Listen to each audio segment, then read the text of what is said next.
Episode number 275, Turning Your Worship Experience into a Podcast with Josh Brown, Part 2. Let's do it. This is the definitive podcast for helping you plan, create, and execute dynamic worship experiences at your church. Useful, practical content in the areas of production, worship, communications, first impressions, and more. This is Making Sunday Happen. Guys, thanks so much for being here this week. This is the definitive podcast for those who plan, create, and execute worship experiences at churches all around the world. On this week's episode of the podcast, we will continue our conversation with Josh Brown from His Productions. Josh and I are talking about how to turn your worship experience into a podcast. We started on this topic last week and talked about podcasting stats, how the church can use podcasting to reach a younger audience, the cost involved in podcasting, how to re-engage church members, how to structure your podcast, and more. If you missed that episode, feel free to jump back to episode number 274 to catch up. We'll pick up mid-conversation with Josh in just a minute. First, let's check the mailbag. Here we go. This week, I want to share the results of a recent poll that we did in our Making Sunday Happen Facebook group. And if you're not in that group, jump in there. Just search Making Sunday Happen on Facebook. We asked, how do you do your pre-service announcement slides at your church? Here are the results. 53% said still slides that loop. This is the most common way, just static slides that you put on your screen and they loop back around. 12% of you guys said animated slides built in your presentation software. 7% said animated motion announcements. 3% said you use video footage. And 25% of you said that you use a mixture of these. And one thing I would encourage you guys to consider is using animated motion announcements. They are more engaging than still slides, and people focus on them more because they're more visual than a static slide. So if you're watching this podcast, you can see a few examples of motion announcements that our team has made for churches and ministries. We'd love to help you out, or if you have someone that can make these in-house, I would encourage you to go in a motion announcement direction over a still slide. So just some quick advice and insight there. All right, I would love to hear from you. You are welcome to email me directly at carl@1230.media, or you can find me on social media at Carl Barnhill. I'd love to share what God is doing in your church or in your ministry. I'd love to share that here on the podcast with our listeners. All right, part 2 of my conversation with Josh Brown about turning your worship experience into a podcast is coming up right after this. So, you started live streaming your church services online. You adapted your preaching, you figured out the music, and your numbers grew. But some people have been dropping out of church. What if you could combine the best of what your live stream does for your content with the best of what video conferencing does to connect your community? Welcome to Altar Live. Altar Live is an online platform designed for faith communities to host interactive and engaging events and services. Attendees choose where to sit and have a watch party with a friend or two. Do you miss coffee hour after church? In Altar Live, see who's around and just grab a table and talk face-to-face with a friend or acquaintance for a while. When church is over, newcomers easily find the welcome table where they can talk with someone from the welcome team, ask questions, and learn about next steps. Experience it for yourself right now. Just head to altarlive.com and start your free account today. Well, hey, Josh, last week we talked about some reasons why a church should consider turning their worship experience into a podcast, some stats and some benefits. This week, I want to talk through some specific and practical tips on how to do that. So I want to get into the nitty-gritty, the how. Welcome back, man. Thanks for hanging out. Carl, thanks for having me again. It's a joy to be a part of your podcast. All right, so let's drill into some kind of DIY tips. If I'm starting a podcast and turning my worship experience into a podcast, where do I need to start? Get us going here. Yeah, Carl, the first place that we tell our clients, and I'm sure you do too, to start is right at the mixing board. Okay. So in the worship center, if they're wanting to take content that is already been created, so the Sunday morning worship experience, for example, we need to look at recording levels. How hot was this recorded? What kind of headset microphone? We still do have some pastors who are using pulpit microphones or hopefully not lapel microphones. The worst thing in the world. Whoever invented those. What do you think, Carl? Should they be deported to North Korea? I'm not going to get political.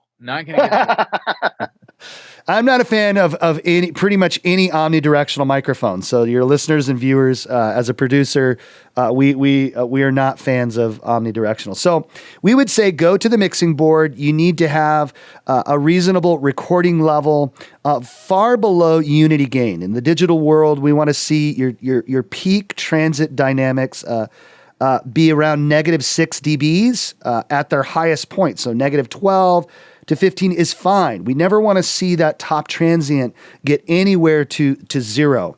So proper recording levels is the first thing. And the only way to accomplish that, Carl, is through an aux bus. We don't want to take a main out of a mixing board to a recording device like a Zoom H4n recorder or something like that. We want an aux bus so that I have separate gain stage control.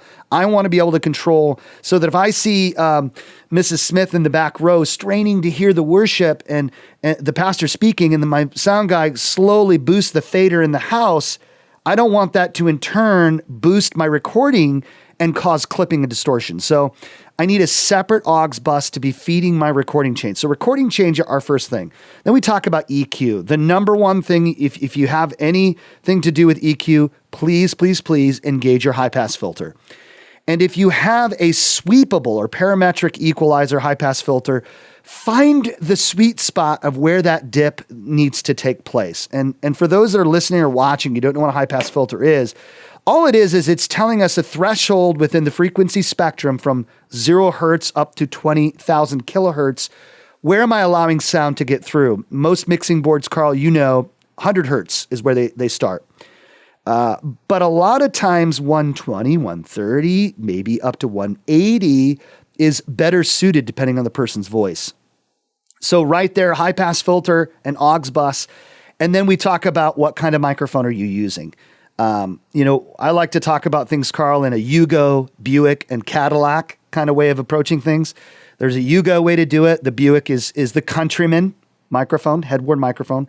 The Cadillac is the DPA 4088. This is the best sounding head-worn microphone. So that's how you're going to be able to print or record really, really good audio. Gotcha.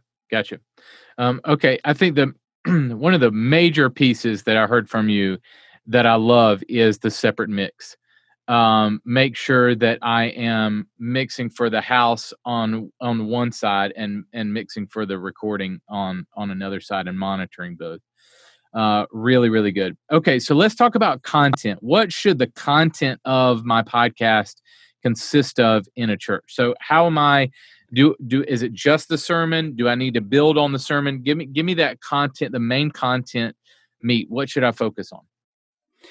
Sure. So the first thing that we ask pastors, Carl, when they ask us that same question is you need to count the cost. Okay. You need to be able to responsibly evaluate your own schedule and know, do I have enough time to do sermon prep and then just have that sermon repurposed for podcast use? So the end user, the listener, Carl, they know the difference. They know the difference between a podcast that has been repurposed from a worship service at their church and a time where a pastor comes into a studio like this, gets behind a microphone, and talks directly to them. So the ideal content in the podcast world, or any world, even the radio world, is when the pastor is engaging the end user, the viewer or the listener, specifically. So I am always, Carl, trying to get my clients, would you please, can you voice this little 30-second piece for this radio broadcast? Can you record just this little snippet? Would you be willing to do a special Friday edition of your radio broadcast, Monday through Thursday? You teach through the Bible, but on Fridays, we do an interview with someone like Carl at 1230 Media, or whatever it may be. So counting the cost is a big first question. That's a great question. And that considering the content of my podcast, am I just repurposing sermons, or is there going to be a lot more time involved? And am I willing to take that step? Am I willing to take on the work of whether it's recording wraparounds, recording intros, recording a Friday special where it's just me for, or an interview style? That's a great question. And can I sustain that would be another question I have. Oh yeah, I can do it. Okay. Is this a thing that's going to last 2 weeks and then you're going to piddle out? Because we need 6 months, a year of this, or a continued thing. Do you want to speak to that at all? There's nothing worse, Carl, than finding an amazing podcast where you grow and you learn, and it's touted as a weekly podcast, and you come next week and there's no content.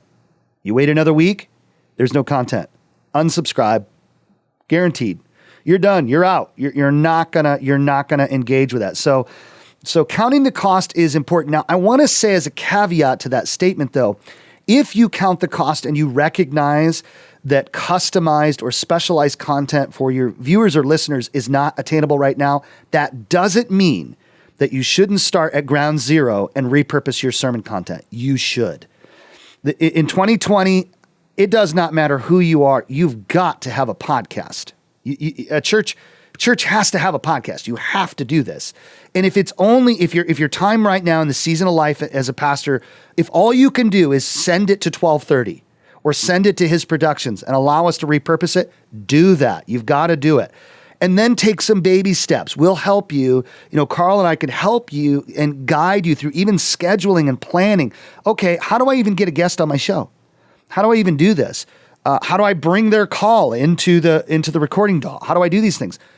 Consultants like Carl and I, we know how to do this. We can help you. There is some tech out there that will make your life easy. Good.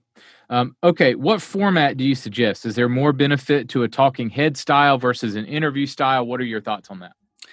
I think dialogues are better. I think interviews are better. So some of the bigger podcasts that we produce are a blend of monologues and interviews. So the pastor may specifically talk about, right now what's present for us, talking about COVID. We've had a lot of our pastors recently where they've injected in the middle of their broadcast and podcast scheduling thoughts on the COVID crisis. So I think it could go both ways, but I do believe that dialogue is a little bit more engaging. I do too. And I do too. I think there was a couple reasons why we decided to do interview style.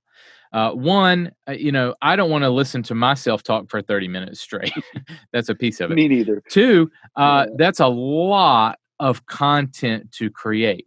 Now, if I'm a pastor, I'm already creating that content. I'm just repurposing it. That's one thing. Yeah. If I'm not, and I'm having to come up with 30 minutes every week at least, that's a lot of content. So the chances of you flaming out is very high. And also, I find it very interesting to get other people's opinions and views. And you've probably noticed in our interview here, I'm going to ask you questions that, one, either I know the answer to, or two, I have massive opinions on, or, that doesn't matter. I'm presenting the question to you because I want your advice. I want your opinion. Right. I want your expertise. And so, I do that all the time. And that, I know what I think. That's not the point. The point is I want what you think, and I want the listeners to have a different point of view. I can put my point of view in the wraparounds or a follow-up question, or just like I'm doing now. Hey, here's my opinion on it. What do you think of that? So, and let's dialogue back and forth. So, So I agree with you. If I'm going to have to choose, it's probably going to be interview style. That doesn't mean, though, and I'd love for you to speak to this. That doesn't mean you can't do an episode where it's just you. Or just a talking head. It doesn't mean that it can't be a hybrid or you can't change it up every now and then. Do you have opinions on that? Do you? Is it better to be straight consistent, or how do you keep it fresh? No, Carl, I agree with you. I really think you should break it up. Do a monologue, do a dialogue. Hey, bring in another person, bring in a third person if you can. I mean, the big elephant in the room that you and I know of in the podcast world is Joe Rogan, right? you look at what has made Joe Rogan successful, maybe because of his content. He's kind of crazy. But at the people that he has on and the fact that you're seeing 2 or 3, sometimes more people there in the studio with him, it's really, really good. I'm not advocating that everyone listen to the Joe Rogan podcast, because definitely some of the content is explicit. Some of it's kind of interesting. But yeah, I would say mix it up, Carl. Mix it up. Do you have other ways that you keep, or that you would suggest to keep the content fresh and creative? Yeah, besides doing monologues and dialogues, you could talk about current events. Definitely. Current events are very important because it's what's on people's minds. I like the idea of a from the pastor sort of perspective, right? So we're getting ready to record a podcast to our church with a black pastor that our company serves. And we want to know about the racial disparity in the church. Like, we want to hear from a black man who's serving God in the pastoral role, how the church as a whole, maybe the white church as a whole, has affected him as a person, right? As a pastor. What does he see? So I think that topics are really, really good, and current events are really good. Good. Okay, so let's talk about the structure of turning my worship experience into a podcast. So I'm just going to kind of rapid fire here. Do I produce an intro and outro segments? Is it just the straight sermon, or how do I package it? Do I do an intro, outro? How would you package it together? Yeah, you definitely need an intro and an outro. You need an opening and close to the podcast, because you have to kind of go backwards and think about, why am I offering this podcast? Of course, it is to engage the listener, but ultimately there is a CTA somewhere. There's a call to action somewhere in that podcast. We have a saying in radio, the number one CTA in radio is butts in the pew. Forgive that expression, but it's visitors. I want a local listener in radio to hear my radio broadcast and visit my church, right? So you definitely need an open and close that has a CTA somewhere baked in. Should there be a host with the pastor to set up the meat content and then close the show, like with a challenge from the pastor? Should it be dialogue on the front and back and meat content sermon in the middle? I love that. I think that's an extremely creative way to put together a podcast, having a host. We have a church in New Jersey that we produce a special Friday edition. That's exactly what they do. Their worship arts pastor is the host, and then the lead pastor is essentially the person being interviewed. And it's much like you're doing with me right now. Yep. What is the best way, and this might be repetitive, but what is the best way to structure my program? Is it, well, I tell you what, let me do this, because I kind of wrote out a possible flow, and I want to get your thoughts on it. So let me just map it out and get your thoughts. All right. So teaser from the host. So something like, on the Life Church podcast this week, we're going to look at the miracles of Jesus into the intro of the show, like a produced professional intro. And then like a 2 to 3 minute, maybe 3 to 5 minute intro segment with the host and the pastor. Hey, here's where we are in the series. Hey, pastor, set us up. What are we going to be listening to and challenged by today? And then we go to the sermon meat content. Then after that, closing segment with the host and the pastor, more of a challenge for how to live that out this week. And then the show close with like a call to action on the end, something like that. So give me your thoughts on my structure there. Carl, I don't have a comment to add. That is absolutely perfect. That's a phenomenal way to lay out a show. That's how we've been laying out radio broadcasts for a lot of years. I'll pay you later. You don't have to just, downright agree because I'm having you on here. Come on. No, hit me back, I really baby. agree. The only things that we'll do sometimes is we'll add a show tag at the front where we'll say, on today's edition, so the voiceover guy comes in, then we roll that little, what we call as a stinger or a hook that we've pulled from the segment. Then the VO rolls in with a setup to the show. Here's what they can expect to learn. So for us in our copywriting, we're always asking that question. We want to present a problem, and we want to present a solution. We want to identify with the listener with a problem. Hey, have you ever had this issue? If you stay tuned, Yes, exactly. When you listen to today's edition of 1230 Media, you'll find, so we want them to know that the solution is found by them actually listening to the whole show. But then the close of the show, you spoke to the pastor and the host even doing an application point. That's fantastic. That is top shelf kind of production. Some of the simpler ways that we produce shows sometimes, Carl, will be a CTA. I want a single call to action at the end of that podcast that's canned. It may be a voiceover person like me who just comes in and, hey, if you enjoyed today's show, would you like, share, and comment? Share this with your friends, and don't forget to subscribe. See you next week. But we want to engage them with something. So we spoke to this last week. Should my podcast be audio or video or both? How does that question relate to what we're talking about right now? I say do all you can. If you're able to do video, absolutely do video. We started an audio podcast at our church, Carl, and it became apparent to me right away, we need to film this. Like, we have all of the high-grade cameras here. We need to have multiple cameras. Let's run a gimbal. Let's produce this into a piece so that we can put it on Facebook and on YouTube, on Vimeo, on our church website, and it's really very engaging. So the cost is going to be a little bit more with video. Yeah. Even if you're filming it as a church, shooting it and sending that footage to one of our companies, it's going to be a little bit higher to produce video. Do you think the payoff is there? What is the value of having outsourcing, or even doing it in-house if you have the capability of producing video and audio? Is it worth it? I definitely think it's worth it because we're seeing people watching more and more content on Netflix, on Hulu, on Amazon Prime, on YouTube, on Vimeo. So why not? I think you said that last week, Carl. Why wouldn't you, if you can? And the payoff is showing the end user, the viewer, in terms of video, a little bit about your church. And who knows what's going to happen? How is God going to use that video piece that you've made? I've seen some of the pieces that you guys produce at 1230. Beautiful pieces that really call people to deep theological questions and answers. Really beautiful stuff. That makes a difference in the kingdom of God. It really does.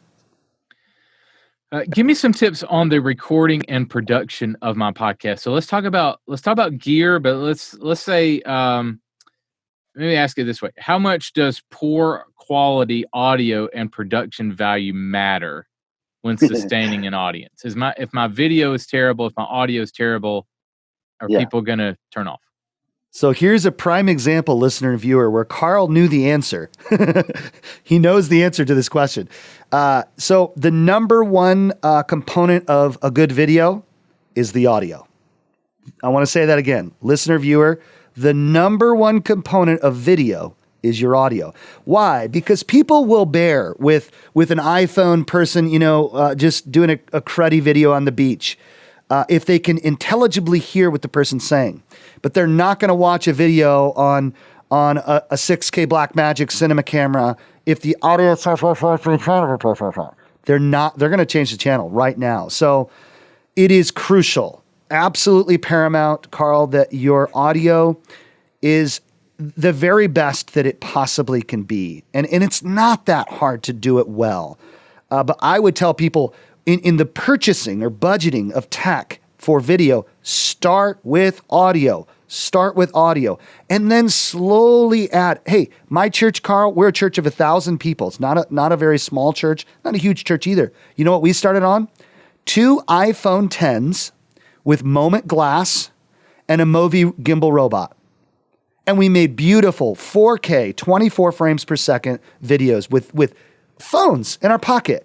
Yeah, we spent a few $100s on a gimbal. We spent a few $100s on glass from Moment, but we put out some great content. We have better cameras now, but it isn't as difficult as you think. The audio was another animal. I have a stereo pair of Rode NTG3 shotgun mics. I fly those in with booms so that I get beautiful, or I will, if I have to, use a lapel microphone. But I don't use the audio off of my phone. I don't use the ambient room audio. So yeah, audio, I could talk about this all day. It's a, I love it. You're absolutely right. Audio is key. And just behind the scenes, before we started recording, you said, "Hey, do you want me to record my audio on my end?" And what was my answer? 100% yes. Yeah. Yes. Because if it comes through the Zoom call with a poorer quality, and you have the capability of recording that with better quality and can send it to us and we can make it sound better, 100% yes. I'm in total agreement with you. Make sure your audio is where you focus your energy. All right. So real quick, you suggest a mic, but give me some quick microphone gear suggestions. Are you speaking about the Sunday morning experience, or if someone was sitting down to record a podcast? I would say, good question. So you already talked about the Buick and the headset mic for your pastor. Let's talk podcast for the wraparound segments.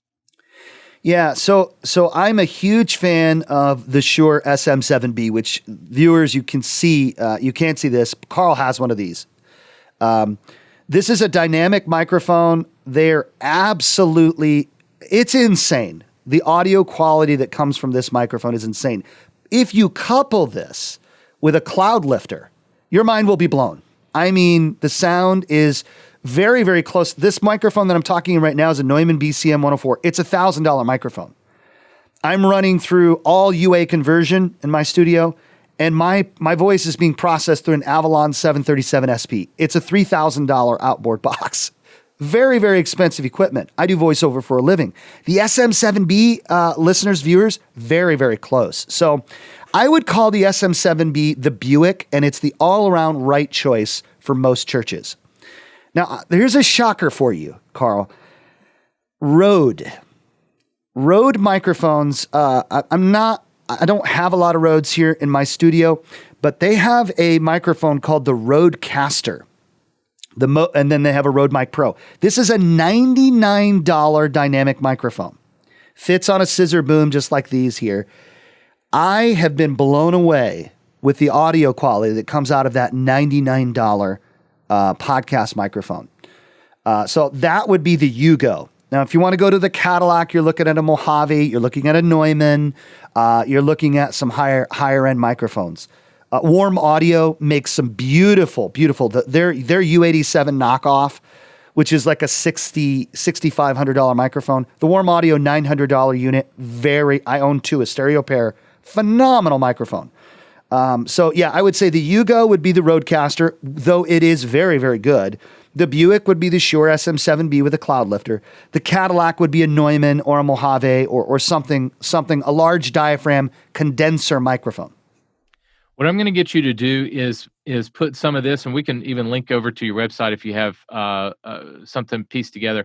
But we'll put all this in the show notes. We'll link you over. We'll give you Amazon links.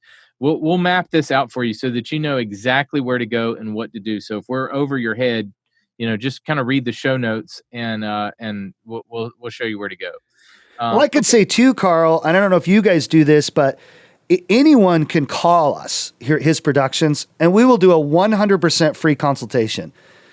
Carl's a brother in Christ. I'm a brother in Christ. You can call me. I'll spend 20, 30 minutes with your creative arts person and talk you from the recording back, But there's another box that is really, really important in the recording chain, and I don't know if you want to go there. Go for it. Hit me with it. It came out about a year ago, and it is an absolute game changer for churches. It is called the Rodecaster Pro. The Rodecaster Pro, Carl, if people knew how to use this thing properly, it could put us out of business. I mean, this thing is unbelievable what it does. It's a mixer, a 4-channel mixer. It's a headphone amp. It's a recording device. It has Aphex, Aphex processing built right in. You could process the audio based upon the microphone. So I can roll into a recording at my church. I don't need a laptop. I don't need a UA converter, my Apollo Twin or my 8P. I can roll in with my Rodecaster, my mics, and print beautiful audio. If you want to do podcasting right, buy a Rodecaster Pro. it's a game changer. Okay, so let's shift gears a little bit and let's talk about promoting and getting my podcast out there. Okay, so how do I leverage my email list to invite listeners and engage participation in my podcast? And here's what I mean by this, or a caveat to this is one thing that's good for churches is you have built-in members. You don't have to go find your audience. Your audience is, for the most part, there, or at least a good base. So if you don't have an email list database of your members, you got to get one, and then use that and leverage that to increase your podcast reach. Give me your thoughts on this. I couldn't agree more. Carrie Nieuwhof has put out some amazing stats about the power of the old-fashioned email list. It is very powerful.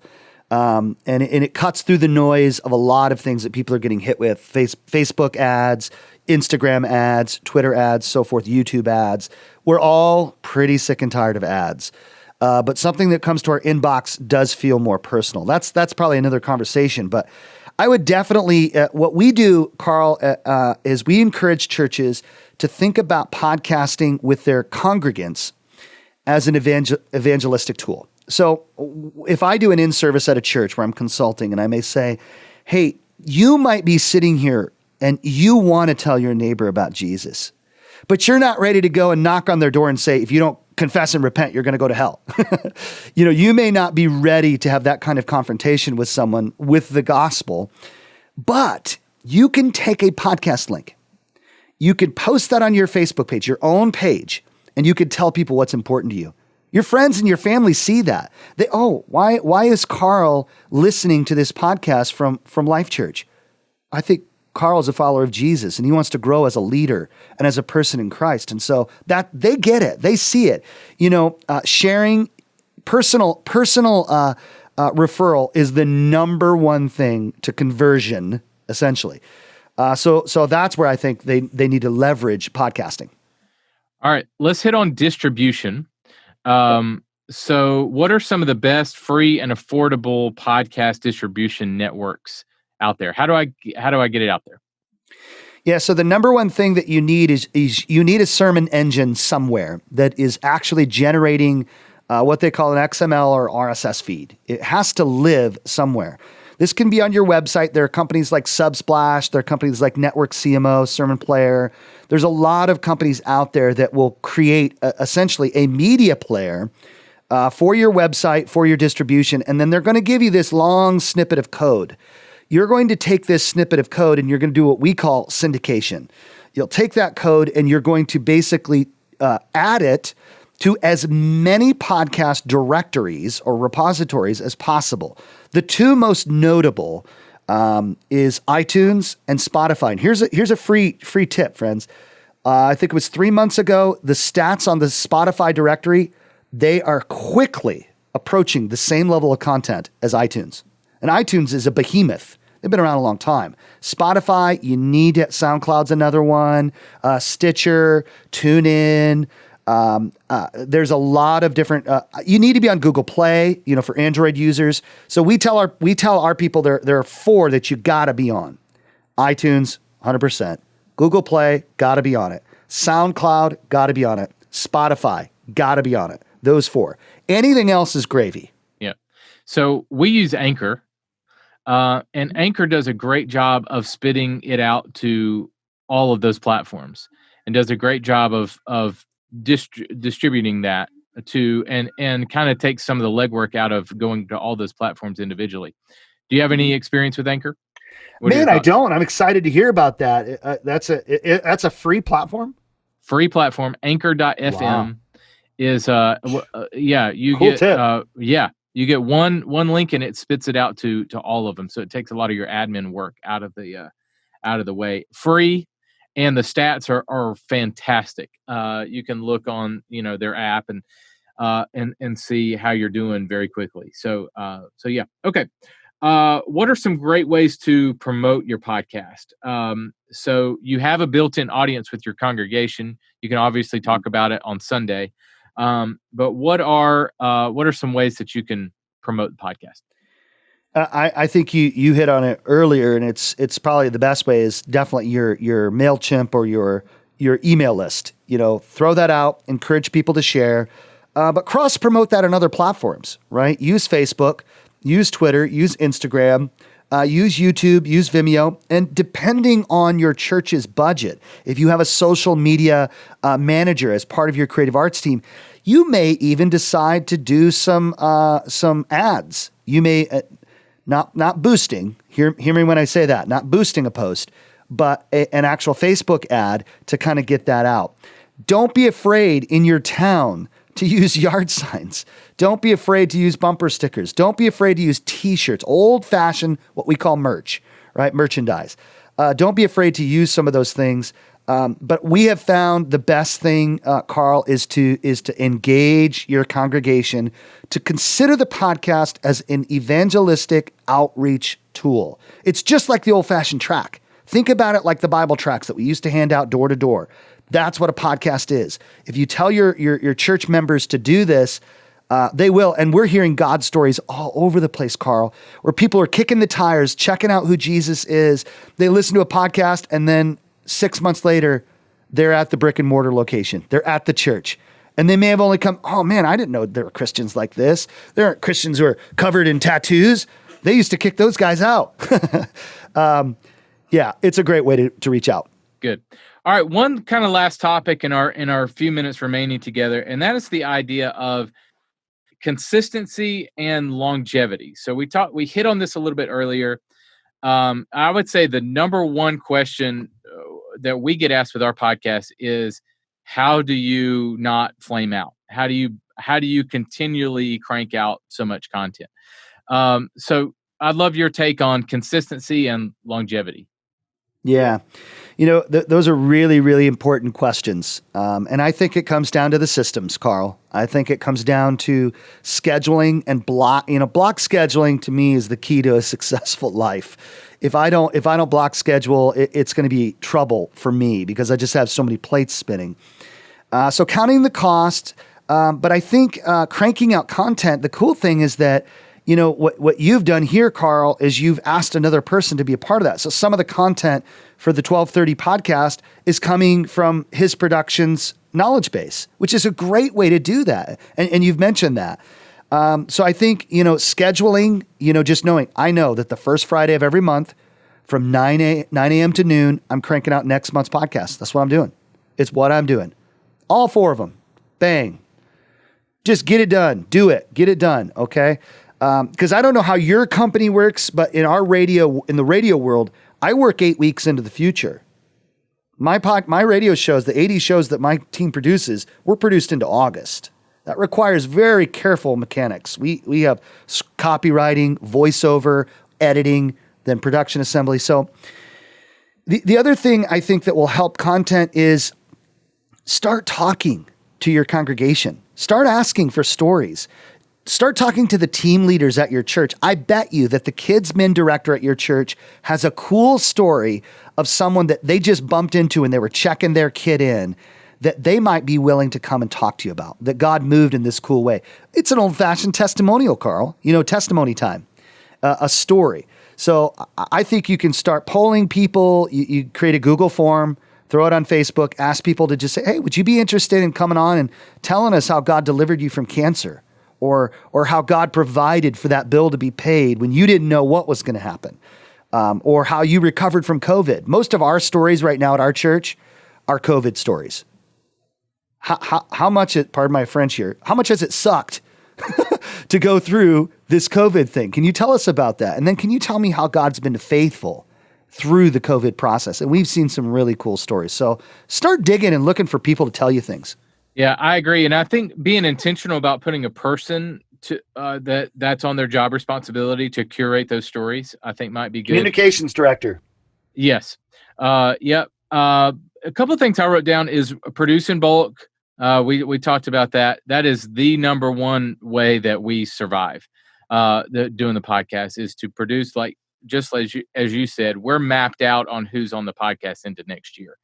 A good bit into next year. And then we go in and we record in bulk.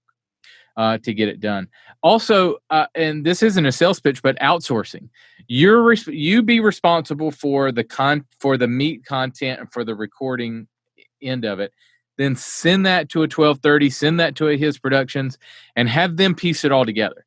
And that way, and have them have us do all 4 in a month, all your weeklies, right? And we are going to hand you all of them at once. And all you got to do is map out the distribution of it. And we can help you with that. I know that you guys have a lot of, strategic planning on how to do that. Commit for the long haul. And also, one idea that I had was, if you know that you're going to take breaks throughout the year, consider a seasonal approach. Hey, this is season 1, so that there is a built-in break of we're going to take a month off and then we're going to come back with season 2. But if you take a break and you say you're going to come back with season 2, you better come back with season 2. Yes, sir. People are gone. They are not going to go on that ride with you. Do you have any parting thoughts on that topic? Carl, I couldn't agree. I think we're brothers who've been separated in the audio world. Yeah, you got to be consistent, and it comes back to let your yes be yes and your no be no. Do what you say. Your listeners, they not live and die, but they listen based upon what you're telling them, and so be consistent. The season idea, that is great input. I think, and kind of back to your thoughts, Carl, on outsourcing. Here's what I'm going to tell you about that. When you get into the nuts and bolts of what it takes to produce a show, you're going to find that scheduling interviews and recording interviews is a drop in the bucket of what it takes to produce something like Carl's going to take this podcast. He's going to produce a beautiful video. He's going to produce beautiful audio with opens and closes. Writing copy, getting someone to voice it. It is really engaging. That's why companies like 1230, companies like His Productions, I think are thriving. We're growing, you're growing, because we take that sort of the mystical side of what it takes out of it. Just you tell stories. You start talking to people. Just start telling people what God's doing in your life. What are your thoughts on this Bible verse? And let a company like 1230 or His Productions do the kerchunking. That's the word we use, the kerchunking. Yeah, I call it put the purdy on it. Let us take. You got it. Yeah, let us take and put make the magic happen. But you give us the meat content of it. So, well, man, thank you so much for your time. I really appreciate you coming on and hanging out with me for so long to get last week and this week. To just talk about, how to turn your worship experience into a podcast and just all your insight, man. Grateful for you. Really appreciate your time, man. Carl, thank you for letting me be a part of this. I could do this all day. This was fun. Introducing monthly custom media plans from 1230 Media. Affordable, no-contract monthly plans for custom graphic design and video for your church. Custom sermon series designs, announcement graphics, social media graphics, sermon bumpers and trailers, promotional videos, countdowns, church announcement videos, and more. Choose between custom graphics, custom video, or graphics and video plans. Harness the power of a full creative team every month to serve your church or ministry, with plans starting at only $600 per month. Join hundreds of churches using 1230 Media to transform your worship experience. Get started today at 1230.media/pricing. That's 1230.media/pricing. The show notes for this episode are available now at MAKINGSUNDAYHAPPEN.com. Well, guys, thank you so much for joining us on the show this week. Next week on the podcast, I'll welcome Zach Neese. Zach is the author of How to Worship a King, a book every worship leader should have on their shelf. We'll dive into the heart behind worship from a great leader and mentor to worship leaders across the country. A 2-part series with Zach Neese starts next week. Well, thank you guys so much for hanging out. Go out there and create some incredible worship experiences at your church this weekend. I'll catch you next week. Making Sunday Happen is a production of the ministry of 1230 Media. For show notes, archive episodes, and more free resources for your church, visit MAKINGSUNDAYHAPPEN.com.